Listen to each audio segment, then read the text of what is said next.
Hey guys, this is Power Books and this is Fernando, where I show you a book that I'm reading on the new economy, how to grow, how to get better, or just basically self-help books. I'm just gonna say it. I don't give a fuck. I like self-help books. Okay, so this week is a book that goes around a lot of time. It's talked a lot about a lot in like entrepreneurial circles or people that just want to do different things. And the book is called Tribes. By Seth Godin, one of my favorite writers and one of my favorite thinkers. And first of all, I just want to comment on the sleeve. I usually throw away dust jackets because I keep them mostly because of vanity, or they like kind of distracting. I don't know. Instead of like focusing on the book, I focus on the sleeve. But this sleeve is like awesome, and I'll show you something. Like this is okay. But when you look inside, this is where the real magic happens. Look at this. Isn't that so cool? And it's made out of little pictures of people. Look at that. It is really cool. All right. So, I'll give you an overview and then I'll tell you what I think of it, whether I recommend it. So this book is not traditionally organized or structured. A lot of other books they'll give you, and especially a lot of self-help books, they're trying to give you like a 1, 2, 3 process, like find your passion, find out what you're good at, build a platform, monetize, whatever. Like Gary Vaynerchuk's book, Crush It, is kind of like that. But this book is not like that at all, and I think that's what Seth does a lot. His structure is more, his way of writing books is more little vignettes, like sort of like a story. One follows the other. You can have something from like page 10 and then page 60 connect, but they're not sequential. But the story, how you get there and how you go back, makes sense.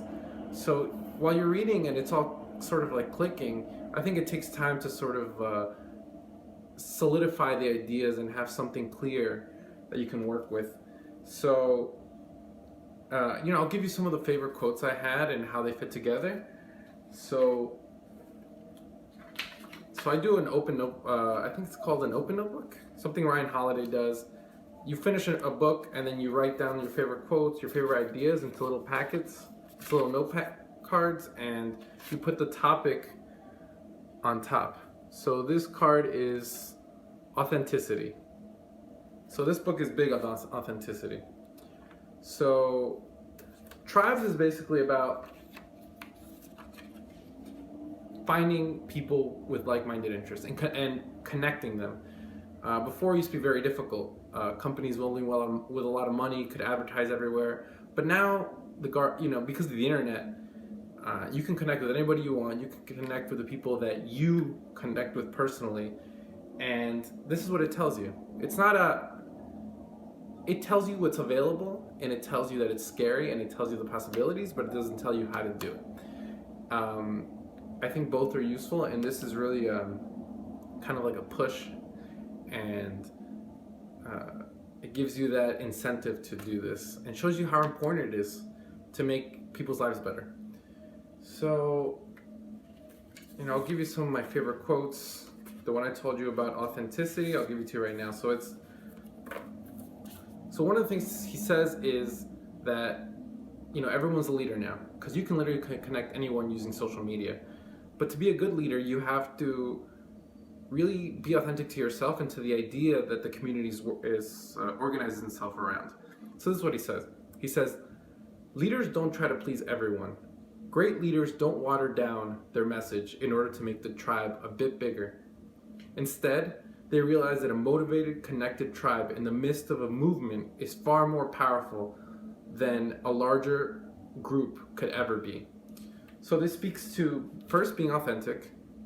Don't try to sell yourself out to just make the group bigger. And even if you make the group bigger, in the long term, the group's going to probably dilute itself, because the hardcore fans, what he calls the heretics, the people that are going to change shit, they're just going to go away because they know you're bullshit. And trust me, now people's like BS meter is very high. So, what I get from that is first, find your tribe. You actually lead that tribe, but don't forget to stick to the values. Don't go for the money, don't go for the growth. That's it. So some of these cards that I have are also, the theme is called 10x. Because of the internet, the opportunities have gone like this, exponential, but people's thinking, our human thinking is sort of like linear, like this. So this whole gap, from here to here, this whole gap is opportunities that are hard to see. So when someone points those out to me, like things that can make you go from like 1 to 100, 1 to 10, 10 to 100,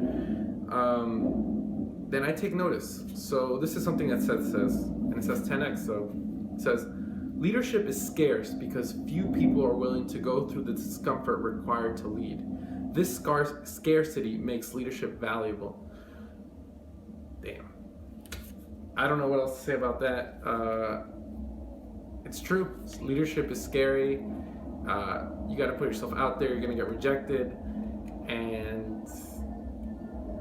But because so few people do it, the rewards of it, not only monetary, but like just fulfillment and being around people you really care about and that share your belief, there's so much upside because few people go there. There's another one.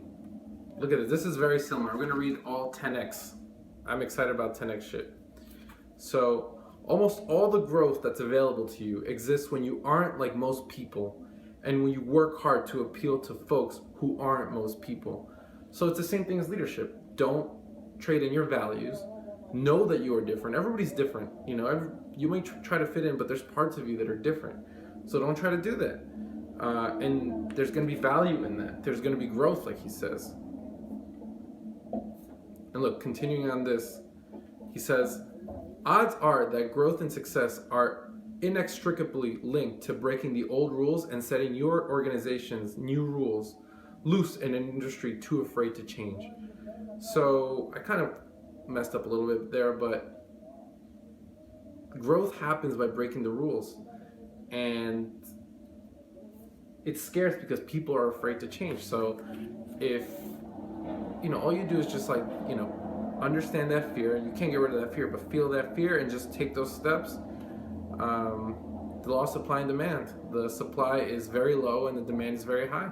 So just by that, you're going to be 10xing. Here's the last one. This one I really like. It's very simple, but it took this book to make me realize that. So he says, the web connects people. That's what it does. Super simple, but like I actually didn't think about that. I used to have a Facebook. I don't use it anymore, but I used to have a Facebook just when I was bored. I would just keep up with people that I would see anyway, or connections that I don't really care about. But the web allows you, these little interests you have, these little things that you're afraid to tell people. Maybe I read these books, self-help books, as some people call them, and I was afraid to share with them with other people. The idea that I read these self-help books, or just that I read a lot, or I really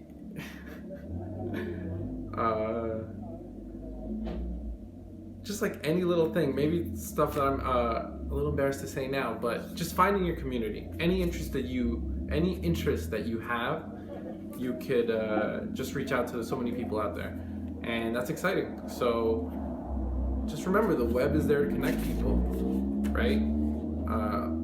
Cities are successful because there's so many people around you. Well, now you have access to the whole world, and that's what the internet is for. It's for connecting people. So I would say 3 takeaways. 1, the internet has changed shit, and you can create your community on anything that you are interested in. Even stuff that you're probably thinking, maybe I love accounting. Well, accounting's an easy one, I guess, but I love stickers. That's one Gary Vaynerchuk uses, but I love stickers and I can't make money off that and I can't find my community there, but there's tons of people that do. So the internet has changed everything. Second, internet has made it easier to form these tribes but being a leader is still difficult because you still have to have a chance. You still have to take a chance and put yourself out there. But because of that scarcity, there's so much opportunity out there. Internet has changed everything. Leadership is now available to everyone, but it's still scary, but now it's super valuable. And the third is exclude people. I didn't go into much. I went a little bit into it, but by not diluting your message, by staying to the values of the community, of the tribe, you're gonna have to exclude other people. And by excluding other people, it actually makes your group more attractive to the people that are in there. So those are the 3 takeaways. I would think this book, it lived up to the hype. I would give it like an 8, 8.5. It's a lot of motivation. It's a lot, I don't like the word motivation, but it shows you the reality of the world now, the reality of the new economy, and that for me is motivating because there's so much opportunity out there. You think there's not opportunity, but there's tons, and this book will show you that there's tons. But it doesn't give you that next steps. And that's why there's other books out there like Gary Vaynerchuk. That's why I keep mentioning him, because he gives some solid steps to going for the next thing. But I would give this a solid 8. I would recommend it. Do read this book and take notes and take time with it. It's a very short book. You may speed by the book, but you're not gonna have those takeaways. So take time with it, take notes, and have fun. It's a really great book. All right, tell me what you think of this book. Tell me if you hated it, if you loved it. I really liked it. Until next time, until next week, I'll cover another book that I've been reading. Until then, see you guys.